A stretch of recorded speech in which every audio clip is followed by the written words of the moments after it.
welcome to this week's Just the Tip.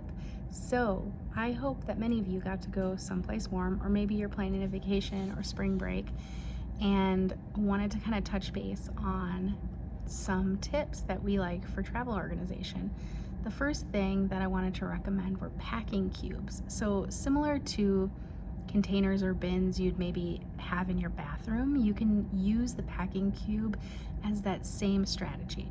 So, let's say, and we've had clients do it many different ways, like they know they're going to go out one night, or maybe there's a big event they have one night. They will pack things specific for that in a packing cube. So all they have to do, they know, like maybe there's a gala, they pull out the packing cube for the gala, they know exactly what they're going to wear, everything's in there they need.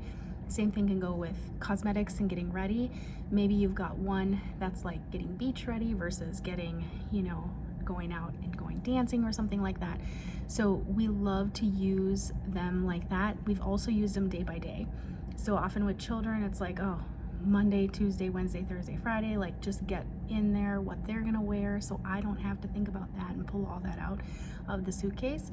So there's many different ways to use packing cubes, and we absolutely love them. So I hope you're headed on a trip somewhere warm. I hope you get to go somewhere this year. And if so, make sure you grab yourself some of those packing cubes. All right, we'll see you next time.